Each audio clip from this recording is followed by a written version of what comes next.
No, you don't bother me. Okay, so let's just review a little bit from yesterday, just so that we know what we're talking about. We were talking about whether or not you could use salt and water to do Maser Sheni. Also, we're talking about Eruv Tchumim. And we have the pasuk, if we're on the bottom of Chav Zayin Amud Bet, right? And you look on the side, if you have the pasuk, it says, V'natata kesef b'chol asher tzava nafshecha, right? So that's a klal, or that's a riba, depending on how you do it, right?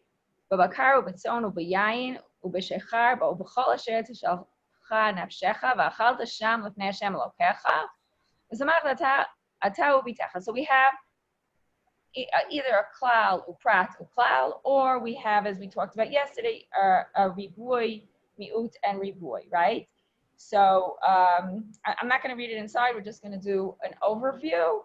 Rabbi Yehuda ben Gadish, Rabbi Lazar were doresh ribuy, miut, ribuy, and therefore they included fish into the into everything, and they excluded, Rabbi Lazar excluded seer, and Rabbi Yehuda ben Gadish excluded water and melach, okay?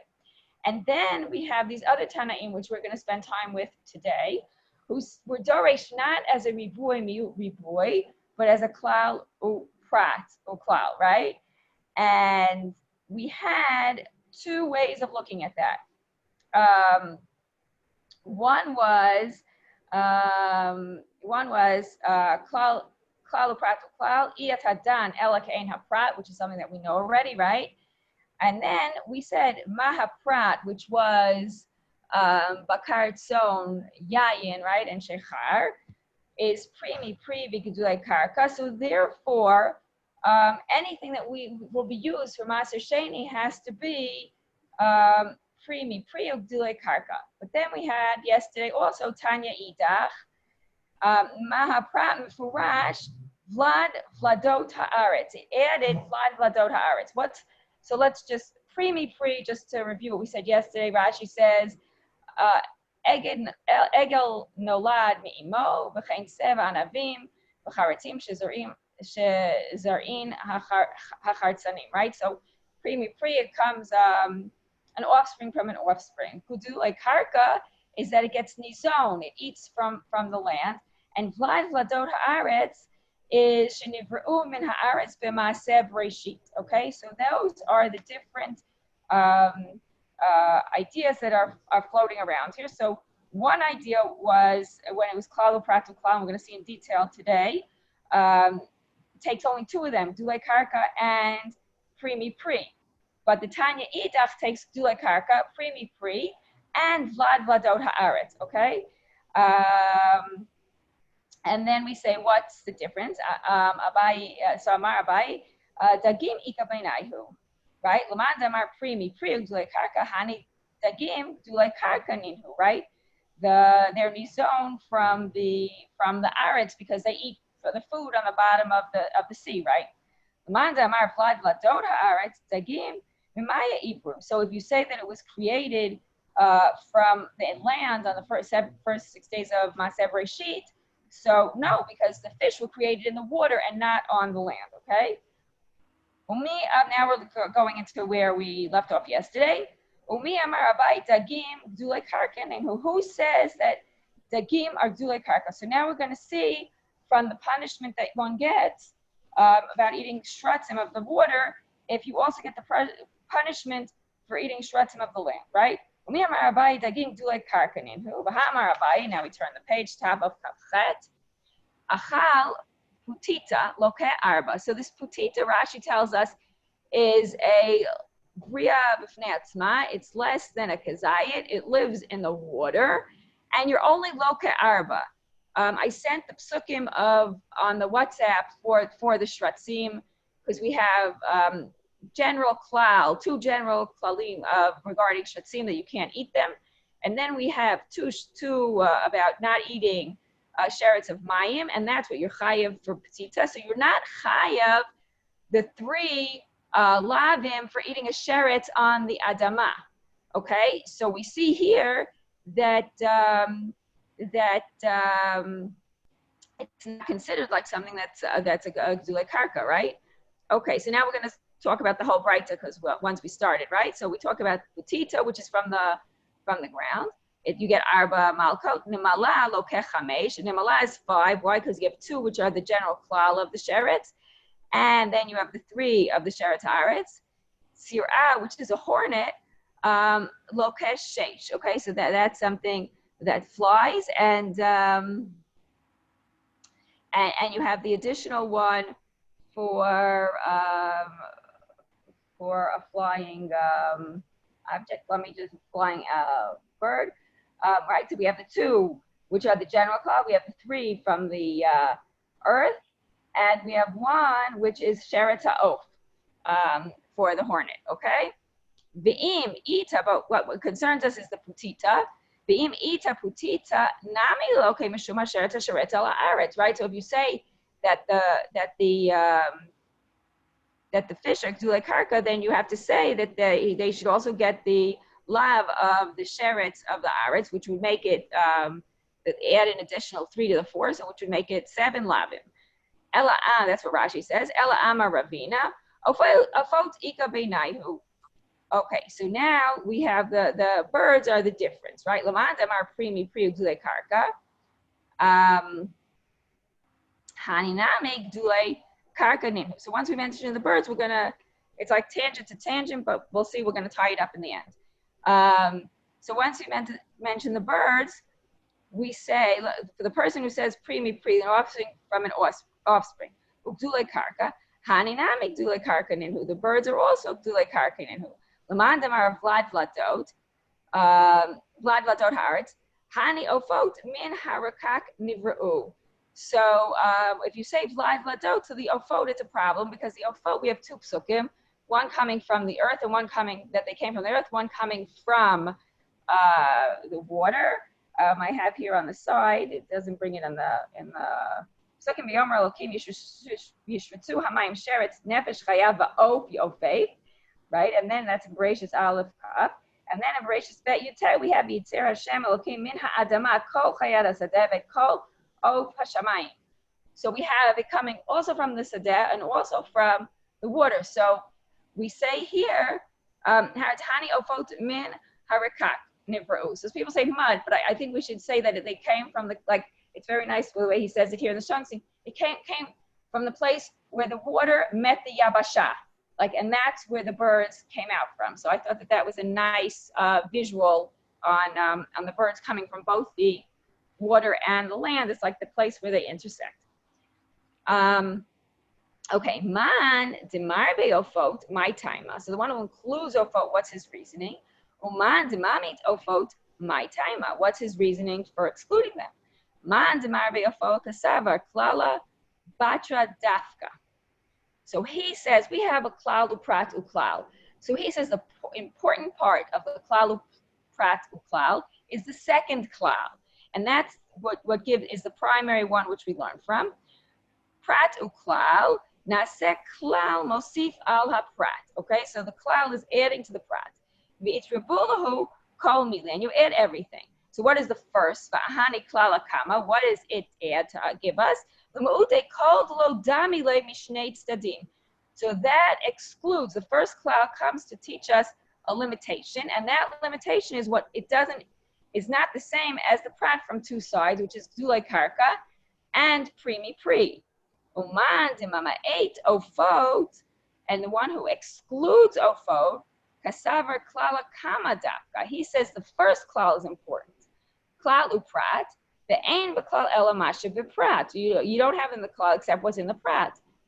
Hani'in, those things you have. Midi achrina lo, but other things you don't. V'hani klala batra l'ribuye kol didami le mishlosha tzadim. And he's the one who says it has to be all 3. It has to be also gzulei karka, also primi pri, and also vladot. So if we sum up this section, because we have also the birds and also the fish and also the water and the salt, this is like a nice sikum here. that I have in the shot. Stand that Rabbi Yezer, Rabbi Yehuda ben Gadish, which I mentioned. So they say you can buy fish, but you can't buy mei melach with kesef maaser. But they argue about the tzira of the dagim, which we talked about yesterday. Rabbi Yehuda ben Gadish says it's allowed. Rabbi Eliezer says it's not allowed. And then our braytot that we did today said that you can't buy fish, right? They excluded fish because of this putio, which is not considered a sheretz haaretz.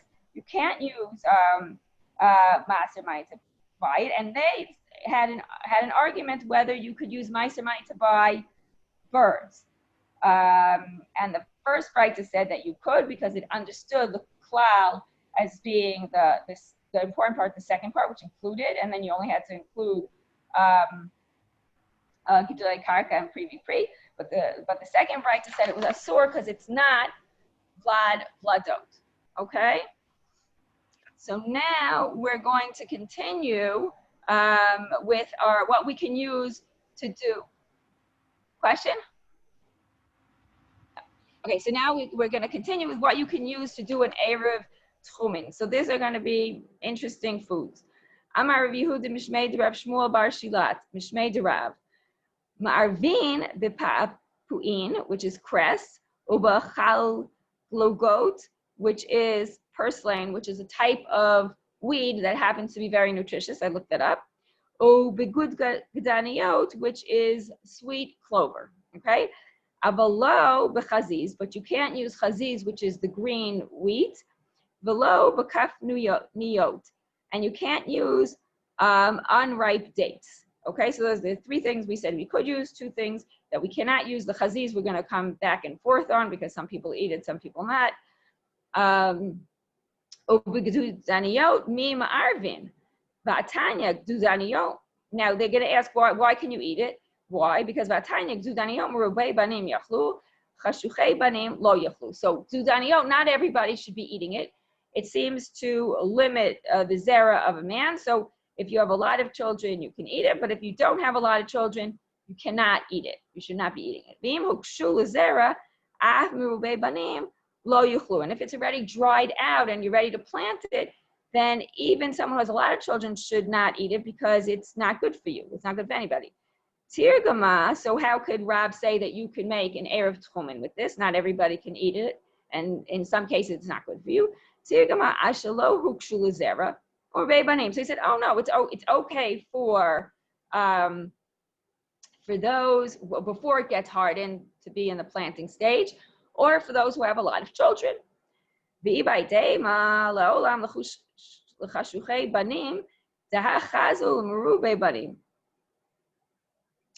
No, or you could say that it's also good for those people who don't have a lot of children because it's fit to be eaten by people who do have children, as we learned in our Mishnah the other day. Milo Tanan, Marvin Nazir b'yayin, uli Yisrael b'truma. Didn't we learn that you can be Marev for a Nazir with yayin and for Yisrael b'truma? And they cannot eat. Yeah. What does that having a lot of children have to do with anything? I'm confused. Oh, yeah. Maybe you didn't hear that one line I said that it limits the zera of the man, like it causes I guess impotence, you would say. So therefore, if he eats it, it's problematic if he doesn't have a lot of children. So here it says, but we have a Mishnah that says you're welcome. That says that you can have that people who can't eat, right? The Nazir can't drink the wine, and they still can't eat the truma, and yet somebody can, so they could be ma'arev with it. So even though it's not fit for one person, it's fit for another, and therefore if it's food that's considered fit for someone, and it's eaten, then you can be ma'arev with it. So too here, just like with the case of the wine, for the Nazir and the Truma for Israel, so too here with this food that's problematic for some people, it's okay for other people, and therefore you can use it. Okay, I said that. Or you can say that Rav said Bahan Kuke Madai, or he was talking about a different type of clover. And that was a median clover, which was good for everybody. Ubachaziz low, but for the green grain, he said no. V'amar Rav Yehuda amar Rav.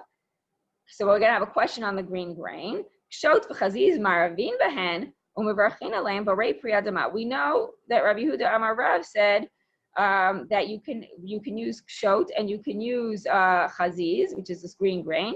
You could make an Erov with it, and you say the bracha borei pri adama. So why is he allowing? He said before that you can't. Lo kashya ha mikame da'ata Rav leBavel ha lebater da'ata Rav leBavel. So before he went to Bavel, nobody in Eretz Yisrael ate this. So he said you couldn't use it. But now that he went to Bavel and people were eating it, he said you could use it. Bavel have a ruba da'alma. But don't we know that you can only use something that the majority of the world eats? If only some people eat it and not everyone eats it, then how come you can use it to, you shouldn't be able to use it to make an Eruv? Vatanya, and we learned this from a Breita. Hapul v'hasorah vatiltan, right? So we have the beans and the barley and the fenugreek, right? Shizar'an liyerek, but la'dat kol adam. People do not plant it to eat its flowers. People plant it to have the seeds, the beans of it. So therefore, he cannot. He does, the way he did it is not. He has to give Meiser according to the way everybody gives Meiser, even though he did it just for the leaves, because that's not the way it's eaten. Chayav, therefore their seeds are chayav. Yerkan patur, but even though he's doing it for the yerek, it's still patur for Maaser. Hashachlayim v'hagargir, cress, and arugula, zar'an liyerek. They were planted for the fruit, for the yerek, for the leaves. Mitasrin yerek v'zera. You take both because it's eaten. Both of them parts are eaten. You take both Maaser from the yerek and from the seeds. Zar'an lezera mitasim zera v'yerek, and also if you do, no matter what the way you planted it, because both parts are eaten, the zera and the yerek, you have to give Maaser from both. Kika amar Rav. So what was Rav saying regarding this this chaziz, this green wheat? What was he talking about? Turn the page. Bidignuniyata, and this was talking about arugula. That's the garden variety that everybody eats. Zera gargir l'may chazi. So the seeds of arugula, what are they good for? Because people are giving ma'aser from it. So what's it good for? Amar Rav Yochanan, shekain mishalim shlo haya lahen pilpulin shochakin oto umitablin bo et hatzli. So before the earlier generation, they didn't have pepper. So they used the seeds of the arugula. They crushed those as a spice to put on their meat. And that is why you can make an Erov with these certain things. And now Dena. Okay, here we go. I'm sorry, I have a question. Does that mean you can only make an Erov with those things that you would take Maaser from? Is that that's a good question.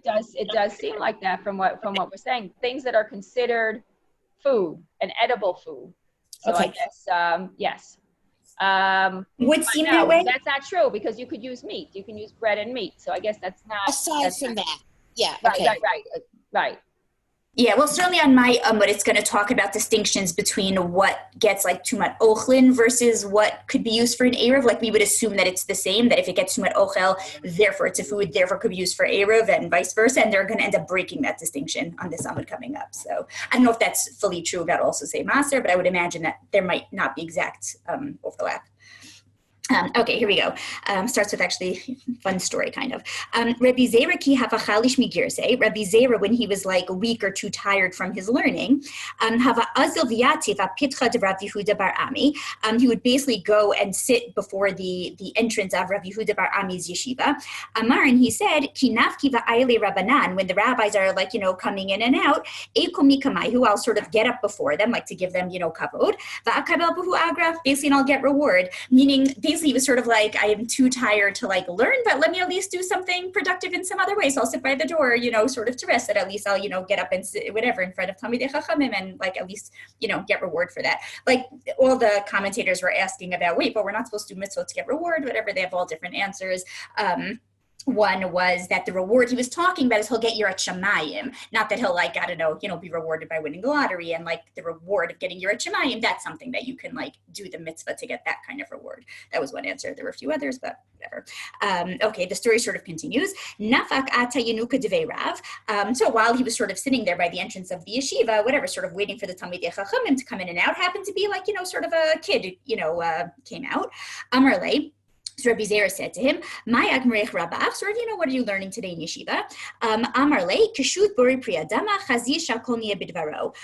That these kashut, which they translated as hops, I actually don't know what they are, but whatever, some vegetable type thing. And that the brachas bori priyadama, and this green food is shahakol. Amar le, Rabbi Zera said to the kid, Adarabba, no way, like the opposite. Ifcha mistaber, the opposite is more logical. Haime ara kamarabe, these, meaning like the green grains, basically is nourished from the ground, and therefore that one should be should be, exactly right, that one should be the hadama. The haime avira kamarabe, and the hops is basically nourished from the air. It's these things apparently that grow on bushes, but he seems to assume it's nourished from the air, and therefore that one should be the shahakol, so it should be the opposite. The hilchata kinoka devei Rav, but turns out that the halacha actually is like what the kid said, not like what Rabbi Zera said. My taima, why? Hai gemar pere, v'hai lav gemar pere, because the hops, which is, the kid said it should be hadama, that's basically, it's like fully finished like product, so that one gets hadama. But the green grain, it's basically not fully ripened, it's not in its full, like whatever the way it's fully going to be, and therefore that one will in fact be shahakol, as the child said, not as Rabbi Zera said. Wait, but the truth is Rabbi Zera had made a good point, right? That like, the thing that's nourished from the air should be shahakol and from the ground should be the hadama. Like, what about that point? Lohit, they're basically saying, no, he's actually wrong. If you remember, he had said that the hops, which are the things that grow in the bush, was really, he thought it's nourished from the air. And they're saying, no, also those hops are actually nourished from the ground.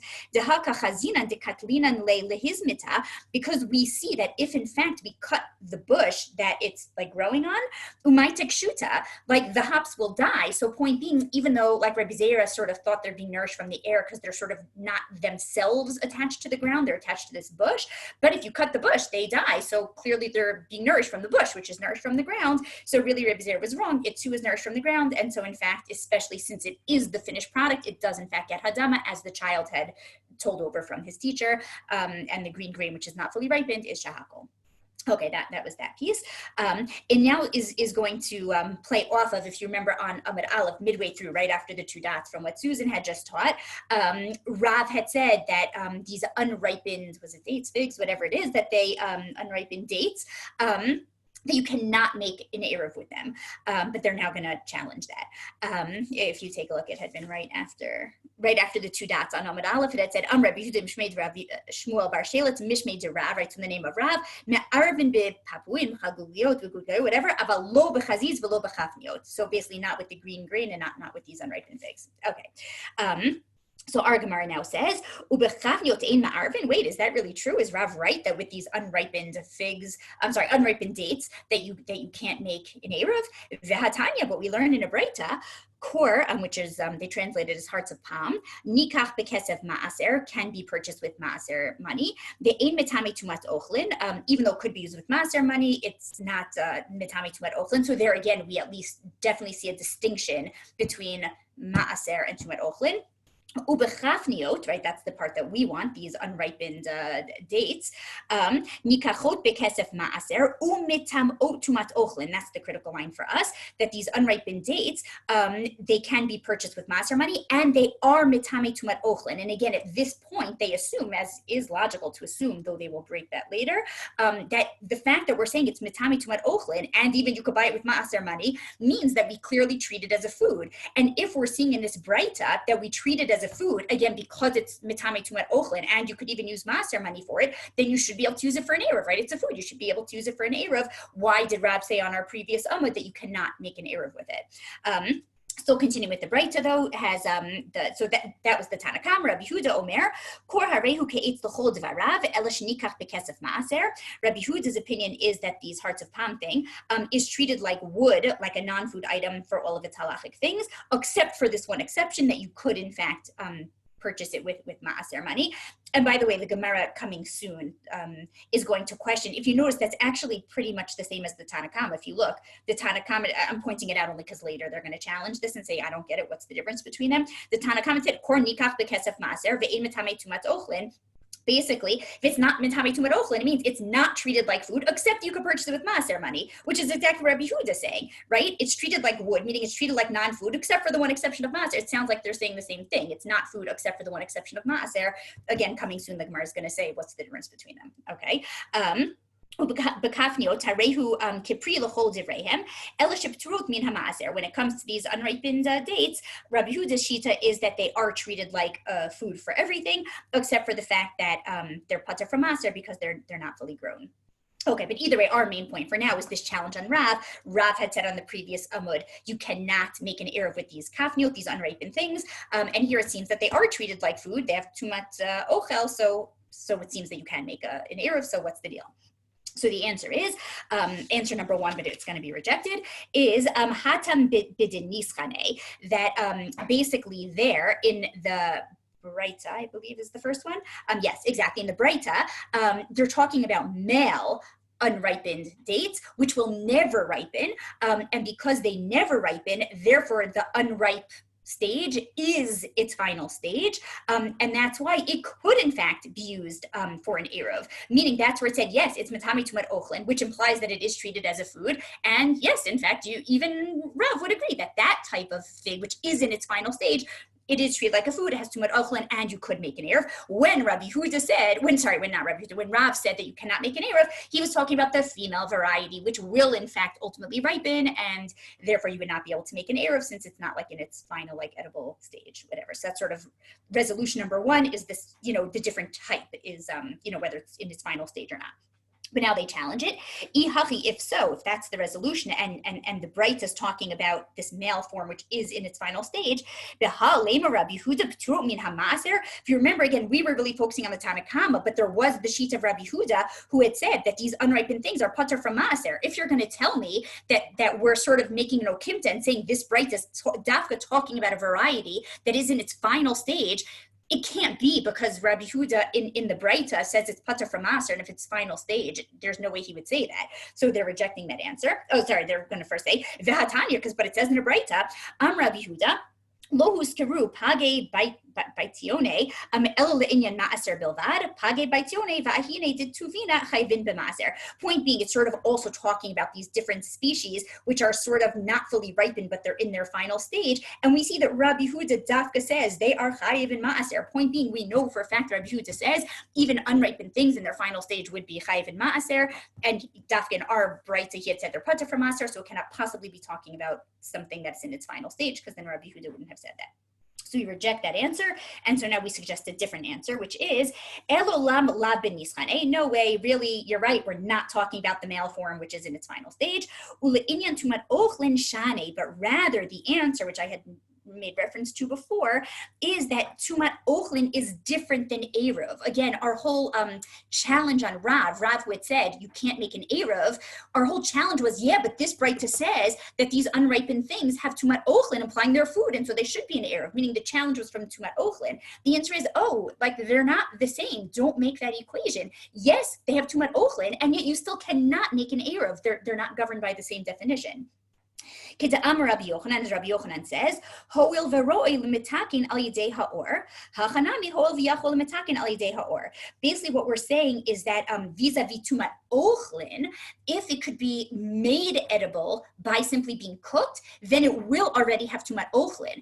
Meaning, but vis-a-vis making an eruv, the fact that it could be made edible by cooking is not sufficient to make it be okay for an eruv, because the rule for an eruv is it has to be edible and ready to be eaten now. So again, they just broke that equation and said, it will fit the definition of food vis-a-vis getting tumat ochlin, but it does not fit the definition of food vis-a-vis being able to make an eruv because it's not edible now. So again, we sort of broke that equation and solved the problem by saying, yes, it is tumat ochlin, but Rav is still right that you can't make an eruv with it. Okay, now it's kind of a parenthetical for a few lines where they just sort of, if you notice it said, oh, it's like Rabbi Yochanan said, since it could be made edible for food. So to here, that must be what we're talking about here. They're going to say, well, where is it? Clearly, Rabbi Yochanan made a statement somewhere else where he sort of said, if it could be made edible by cooking it, then that will make it have too much ochlin. Where is it that he said that? That's what they're asking now. Vehecha itmar Rabbi Yochanan. Like, where did Rabbi Yochanan make that original statement that if it could be made edible by cooking, that will make it susceptible to tumat ochlin? Hadetanya on the following brayta, shkedim hamarim. If you have bitter almonds, kitanim chayavin. When they're small, they'll be chayavin ma'aser. What's it called? Because when they're still small, they're not fully bitter yet. Gidolim pturim, but once they're sort of fully grown and big, then they're already so bitter that they're no longer edible and they're no longer food, and then already it will actually be pater from aser. Mitukim, the sweet variety of almonds, it's going to be the opposite. Gedolim chayvin, when they're big and fully ripe, so then they're going to be chayvin maser. Ketanim pturin, but when they're small, they're not fully done, so then they're going to be pater maser. Rabbi Shimon, Rabbi Yossi, Omer, Mishum Aviv, Rabbi Shimon, the son of Rabbi Yossi, said in the name of his father, Rabbi Yossi. Zev is a liftor, so he disagrees and he thinks both sizes of the bitter ones, both are going to be pater from maser, the large ones because they're not edible, the small ones because they're not fully grown. But there's a different version where they say, no, dafka, the opposite, both the small and the big ones are actually chayiv and maser. Rabbi Ila, again, all this is part of the parenthetical just to get to Rabbi Yochanan, we'll get to him in a minute. Rabbi Ila. Rabbi Ila says, Ho Rabbi Chanina b'tzipori k'divrei ha'omer zev v'zeh liftor. That Rabbi Chanina in Tzipori taught according to the one who said that the Rabbi Shimon in the name of his father Rabbi Yossi taught that they're both pater, both varieties, the small and the big of the bitter almond is pater from aser. Here's the point that we needed. But according to the version which had thought that both the small and the big variety of these bitter almonds will in fact be chayav in maaser, like what are they like good for? Like they're not edible, right? Aren't they too bitter?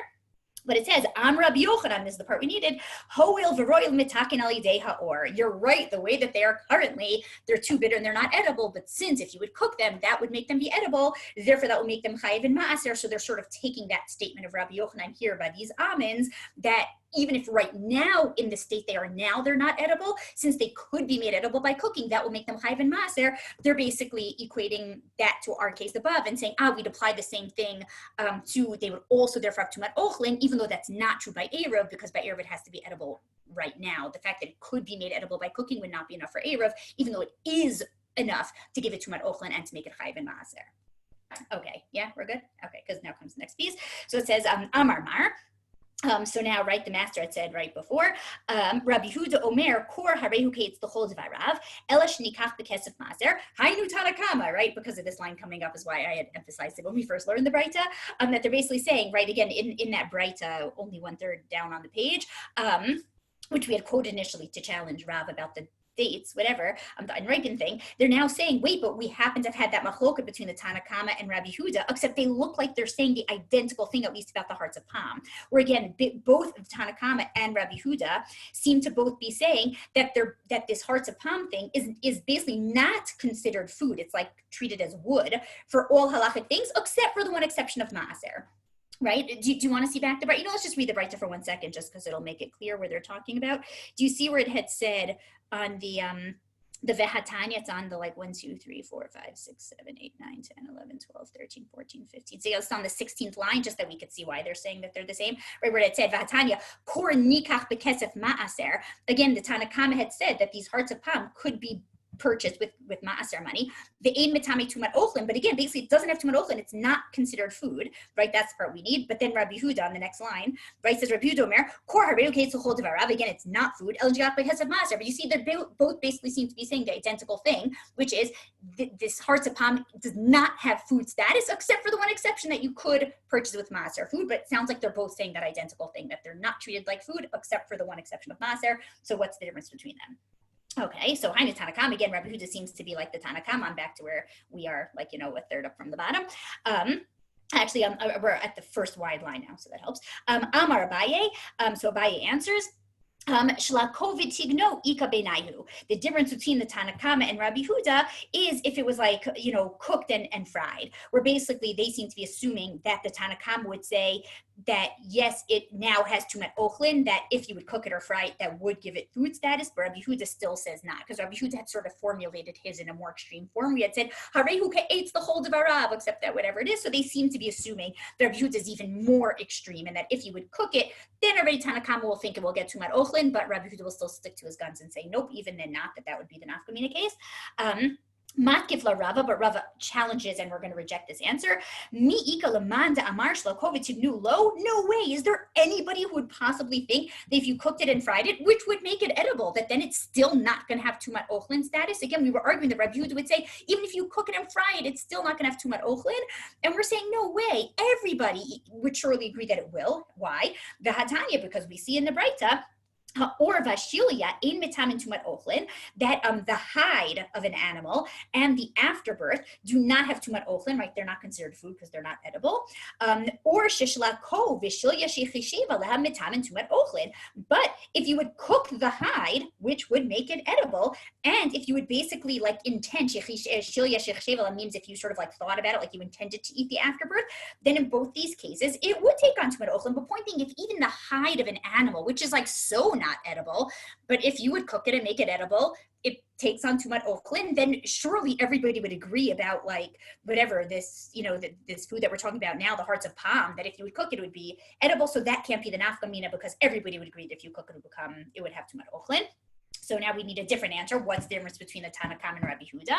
Ella Amarava, Ika Benaihu bracha. The difference between them, the nafkamina between Rabbi Yehuda and the Tanakama, is the bracha that they think that you would make on this hearts of palm thing. To eat smart, because we have a machloket. Now, by the way, something that is very confusing here is we are trying to figure out what's the difference between Tanakama and Rabbi Yehuda. Here, they're going to try to match it up with a machloket between Shmuel and Rav Yehuda. Rav Yehuda is not the same person as Rabbi Yehuda, and in fact, Rabbi Yehuda, the Tana from our Braita, is going to match up with Shmuel against Rav Yehuda. Okay, so that's like a little bit confusing. Okay, so again, we're going to see now that we have a machloket Amoram about the bracha, and then we're matching up our Tanaim, the Tanakam and Rabbi Yehuda with these. Rav Yehuda Amar Bore Priyadama. Again, Rav Yehuda thinks that it's Bore Priyadama, meaning he thinks that these hearts of palm is sort of a Hadama, and that would match up more with the Tanakama, who thinks that, it could, again, they're assuming the Tanakama is a less extreme form, and they are sort of like a food. Ushmuel Amar Shakol Bivero, but Shmuel says it's Shakol, and again, they're basically assuming that would match up with our Rabbi Yehuda from our Braita. They're going to explain the logic now. Rav Yehuda Amar Bri Priyadama Ochlahu. Again, Rav Yehuda and presumably the Tanakama from our Mishnah would say that it's Bri Priyadama because this hearts of palm is considered a food. It is edible. Ushmuel Amar Shakomi Bivaro. And Shmuel and presumably Rabbi Yehuda from our Braita will say that you say shahakol in the hearts of palm. Kevan shesofo lahakshot, since ultimately it's going to become very hard and inedible. Lo mavrachin ilave bori priyadama. You wouldn't make hadama even now when it is still edible. You would make shahakol. That's their sheet, and that's the nafkamina between the Tanakam and Rabbi Yehuda from our Braita is the bracha. Amar le Shmuel Rabbi Yehuda. This part was interesting. Shmuel then says to Rabbi Yehuda, Shinana, wow, sharp one. Kvatech mistabra. Like even though they had the machloket, Shmuel is sort of saying, oh, now that I heard your shita, I think you're right. Like you seem to make more sense. That really we should be saying hadama. Because now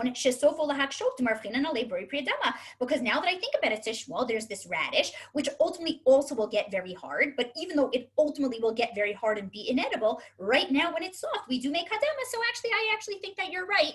That, whatever, since it's edible right now, it should be hadama like this radish thing. But interestingly, the Gemara comes and says, Velohi, right? But really, they're wrong. No nite inche adata de pugla. The radish, people plant it with that intent in mind to sort of basically eat it when it's like soft, and that's why it will be hadama. Dikla, but this like hearts of palm thing, lo nate inchi adata decora. People don't plant it for the purpose of the hearts of palm part, meaning whatever it is, like it's not planted for the sake of being like edible at that point. And so actually they're wrong to make that equation. And the hearts of palm should be shahakol. And that's what they're going to say. The avagab de classe Shmuel Rav Yosef. And therefore, ironically, even though Shmuel praised Rav Yehuda and ultimately actually thought that the Hadama guy was right, Hilcha takvate de Shmuel. Actually, we actually pass him like Shmuel that no, it's actually shahakol. It's not comparable to the radish. And since ultimately it will be inedible and people don't really plant it thinking about the edible piece. So no, we actually do say shahakol as Shmuel originally said. Okay, that was that piece. Now it continues and it says, Gufa, right? So we're re-quoting a text from before. Rav Yehuda Amar Rav. Rav Yehuda says in the name of Rav, right? This was actually from, I mean, we also were talking about it here, but it was on Susan's Amud.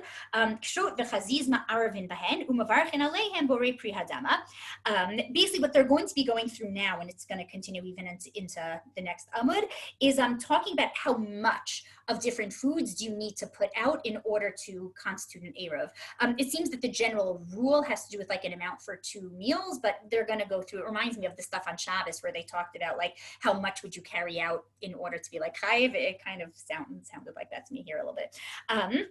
So saying, so this kshuv v'chaziz ma'arvin behen mavarchel and b'ri adama. So again, we had said before, in the name of Rav, that these hops and this green grain that you could make an eruv, with them, and you would make hadama.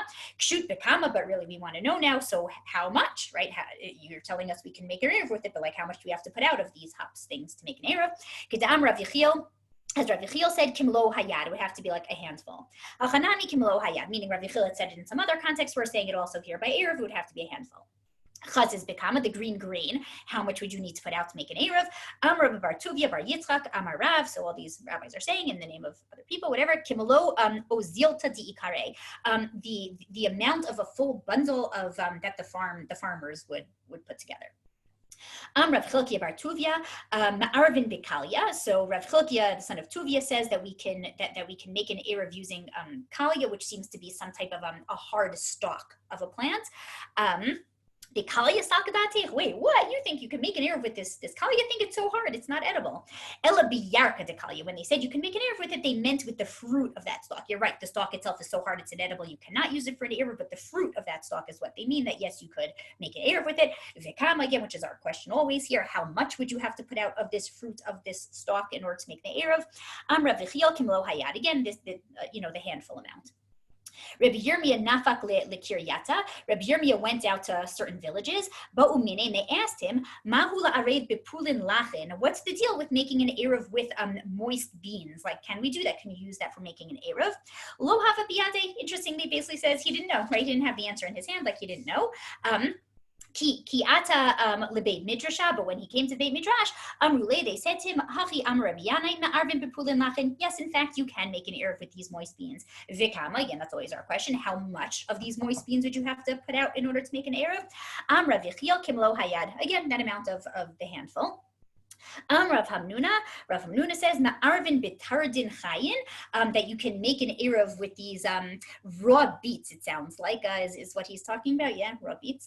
Now they challenge that. Wait, is that really so? You can make an eruv with these raw beets? The hamar of chista still kachia katil gavrachia. Like raw beets will kill a raw person. Like will kill a healthy person. Like this food is super dangerous, going to kill you. You can't make an eruv with it. It's like totally not edible. And it's totally dangerous. How could he say that you can make an eruv with it? We'll just get to see the answer. That it's talking about like partially cooked, like if it's partially cooked. Interestingly, though, by the way, the Art Scroll and the Svaria version, whatever, actually explains it differently in terms of it says that one is talking about partially cooked. Like in the Art Scroll, they explain it that Rav Chisda, who says that you can make an eruv with it, is talking about the partially cooked. But in the Svaria version, they explain that's the one that's super dangerous, is the partially cooked. But either way, the distinction they're making is one variety is like super dangerous, and whatever the other variety is whatever you can make an eruv with it, it's not as dangerous. And then just ikata amrei. Rav Hamnuna ein ma'arvin bitardin chin. Interestingly, there's a different version where he says the exact opposite. You cannot make an eruv with these raw beets. Rav Chisda still kachia katil gavrachia, because of the fact that he says it's going to kill somebody, and so you couldn't make an eruv with it and whatever. Okay, so we will stop here. That's today's stuff. Thank you so much. Sure, pleasure. Have a great Thank Thank you so much. Thank you. Shavua tov. Have a good week, everyone. See you tomorrow.